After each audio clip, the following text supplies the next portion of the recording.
வராகி தாயின் சக்தி வாய்ந்த சத்திய வாக்கு இது. என் தங்கமே, நீ உன் வாழ்வில் தொலைத்த ஒன்று உனக்கு கிடைக்கப் போகிறது. அது பொருளாகவோ, உறவாகவோ, ஆரோக்கியமாகவோ, நிம்மதியாகவோ இருக்கலாம். ஏதோ ஒன்று நீ தொலைத்ததிலிருந்து உனக்கு கிடைக்கப் போகிறது. அது உனக்கு மகிழ்ச்சியை நிச்சயம் தரும். நீ என் மீது கொண்ட நம்பிக்கை, பிரார்த்தனையின் பரிசாக உனக்கு கிடைக்கப் போகிறது என் குழந்தையே. இது உன் அன்னையான என்னுடைய சத்திய வாக்கு. அமைதியான மனதோடு இரு. உன் கஷ்டங்கள் இன்றோடு முடிவுக்கு வந்துவிட்டது. படைக்கும் தெய்வமாகிய பிரம்மாவிலிருந்து புல் பூண்டு வரை இப்பிரபஞ்சத்தில் எங்கும் நிலவியிருக்கும் அளவற்றதும் முடிவற்றதும் பூரணமானதுமான முழு முதற் பொருளே நானாக உருவெடுத்து உன்னிடம் வந்துள்ளேன்.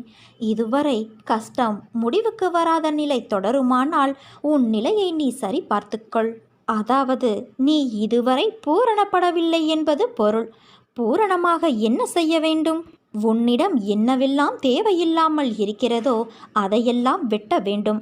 பணப்பெருமை, குலப்பெருமை, ஜாதி பெருமை, கல்வி செருக்கு, பக்தி செருக்கு என எதுவாக இருந்தாலும் அவற்றை உடனடியாக விட்டு விட வேண்டும். இவை உனக்கு நன்மை தருவது போல தெரியலாம், ஆனால் பிறருக்கு நன்மை தராது. அதனால் உன் நலனுக்கு தீங்காகவே இருக்கும். அதே போல வறுமை, ஏழ்மை, தாழ்வு மனப்பான்மை, குலத்தாழ்ச்சியாக நினைத்தல், பிறரை விட வசதி குறைவு என எண்ணுதல் போன்றவையும் பாவங்களாகும்.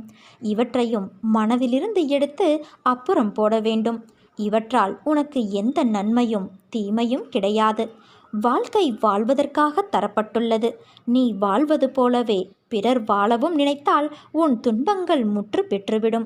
என் பக்தர்களின் ஒவ்வொரு செயலும், வாழ்க்கையின் ஒவ்வொரு நிகழ்ச்சியும் என்னாலேயே கவனிக்கப்பட்டும் உருவாக்கப்பட்டும் வருகிறது.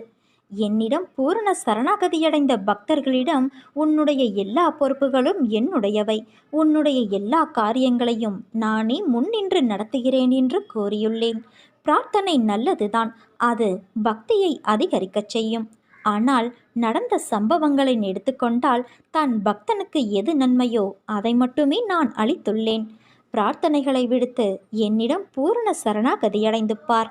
மற்றவற்றை நான் பார்த்து கொள்கிறேன். நானே சகலமும் சர்வமும் பரபிரம்மமும் என்று உணர்ந்து நீ முயற்சி செய். உனக்கு எல்லாம் வெற்றி கிட்டும். என்னை முழுமையான நம்பிக்கையோடு பக்தியோடு சேவிப்பவர்களுக்கு என் கருணை மலை தெரியும். அப்படி சேவிக்கும் பக்தனின் கூடவே இருந்து காப்பாற்றுவதே என் தர்மம். என் துயரங்கள் தீர்ந்து நீ வேண்டியது நிறைவேறும். சிந்தாமணி நீ வேண்டியதைத்தான் கொடுக்கும். ஆனால் என் அருளோ உனக்கு என்னென்ன தேவையோ, எது நன்மைகளோ அவையெல்லாம் நீ கேட்காமலேயே உன்னை வந்து சேரும்படி உன் அன்னையான நான் செய்வேன். நீ என் பிள்ளையாக நடந்து கொண்டு வருகிறாய். அமைதியாய் பொறுமையாய் இருக்கிறாய். ஆனாலும் சிலர் உன் பொறுமையை சோதிக்கும் வகையில் நடந்து கொள்கிறார்கள். உன் நல்ல குணத்தை இன்னும் அவர்கள் புரிந்து கொள்ளாமல் உன்னையே குற்றம் கூறுகிறார்கள். ஆனால் நீ கவலைப்படாதே, உண்மைதான் வெல்லும். அந்த உண்மையான பிள்ளையாக நீதான் இருக்கிறாய். நீதான் வெல்லப் போகிறாய் என்பதை உணராமல் அவர்கள் உன்னிடம் மோதல் போக்கை கடைபிடிக்கிறார்கள். ஆனால் நான் உன் பக்கம்தான் இருக்கிறேன். பொறுமையை தொடர்ந்தால் உனக்கான பரிசு ஒன்று வந்து சேரும். என் பிள்ளையாக நீ எப்பொழுதும் தொடர்வாய். என்னை நம்பாதவர்களுக்கே அநேக அதிசயங்களை நான் செய்தேன். உன்னை அழைத்தது நான். என்னையே நம்பியிருக்கும் உன்னை நான் எப்படி கைவிடுவேன்? உன்னை தூக்கி எறிந்தவர்களுக்கு நீ குப்பையாக இருக்கலாம். ஆனால் உன்னை தூக்கி எடுத்த எனக்கு நீ என்றுமே பொக்கிஷம்தான். நீ அனுபவித்த துயரங்கள் போதும் என் குழந்தையே. அம்மா உன்னை வணங்காத நாளே இல்லை. ஆனால் இன்னும் என் பிரச்சனைகள் தீர்ந்த பாடு இல்லை. அதற்கு மாறாக நாளுக்கு நாள் அதிகமாகிக் கொண்டே வருகிறது. என்ன செய்வது என்று கூட தெரியவில்லை.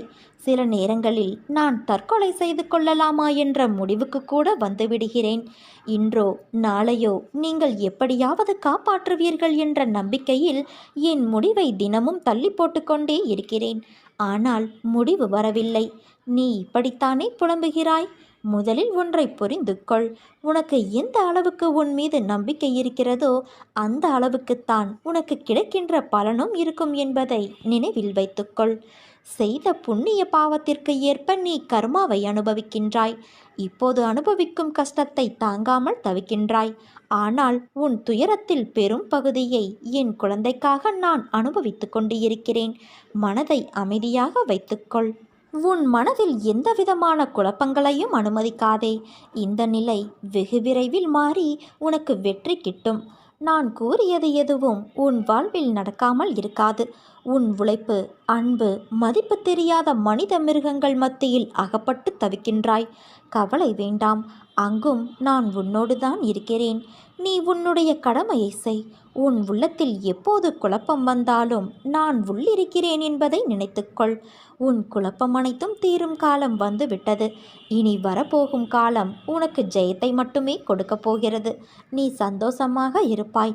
இனி காலம் எல்லாம் மகிழ்ச்சியாக இருக்கும். உன் குழப்பங்கள் எல்லாம் தீரும்.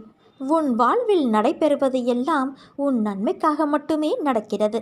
புதிய அத்தியாயம் உன் வாழ்வில் விரைவில் நடைபெறும். காத்து கொண்டு இரு. உனக்கு பிடித்த ஒன்றை உன் அன்னையான நான் உனக்கு தரப்போகிறேன். என் தங்கமே, துவண்டு போகும் சமயத்தில் யாரும் துணை இல்லை என்று கலங்காதே. உனக்காக ஏதோ ஒரு உருவில் உன்னோடு துணையாக நான் வருவேன். என்னால் தேர்ந்தெடுக்கப்பட்ட குழந்தை நீ. நிராகரிப்புகளை கண்டு கலங்காதே. உலகமே நிராகரித்தாலும் அம்மா நான் உன்னை ஒருபோதும் கைவிட மாட்டேன். நிர்கதியாய் நிற்கிறேனே என்று மனம் வருந்தாதே. உன் கரம் பற்ற நான் இருக்கும் பொழுது நீ எங்கனம் வீழ்வாய்? உன் வாழ்க்கை சக்கரத்தை சுழற்றுபவள் உன் அன்னையான நான் அல்லவா? உன் வாழ்க்கையில் நடக்கின்ற அனைத்தும் சூறாவளி காற்று போல உன்னை பந்தாடுகிறது என்ற உன் கதறல் என் காதில் எப்படி விழாமல் இருக்கும் சொல்? உன்னை விட்டு உன் அன்னையான நான் எங்கே போவேன்? என் பிள்ளையின் இதயத்தில்தான் என் உயிர் வாழ்கிறது. அப்படி இருக்கையில் நான் எப்படி வெளியேறுவேன்? நான் உன் இதயத்தில் இருப்பதை அறியாமல் இல்லை. கவலைகள், சோகங்கள், வேண்டாத எண்ணங்கள் என்று எல்லா எதிர்மறைகளையும் உள்ளே வைத்து கொண்டு இருக்கிறாய். ஏற்கனவே உன் இதயத்தை துன்பங்களால் நீ நிறைத்து வைத்துள்ளாய். அது போதாது என்று நடக்கும் எல்லா நிகழ்வுகளுக்கும் எதிர்மறை எண்ணங்கள் வேறு உதித்து கொண்டு இருக்கிறது. ஒன்றை தெரிந்து கொள். எதிர்மறை எண்ணங்கள் என்பது காந்தக்கல் போன்றது. அதன் தன்மையே எல்லா எதிர்மறைகளையும் அதனுள் ஈர்ப்பதுதான். அதன் பிடியில்தான் கர்மா என்ற வினைகள் சிக்கி அதில் தோன்றும் எண்ணங்களால் உன்னை தூள் தூளாக்கி உன் புத்தியை சிதற செய்கிறது. அதன் கையில் உன்னை சிக்க விடாமல் உனக்குள்ளே இருந்து கொண்டு நான் யுத்தமிட்டு கொண்டு இருக்கிறேன். உன் இதயத்தில் உன் அன்னையான நான் வாழ்ந்து கொண்டு இருக்கிறேன்.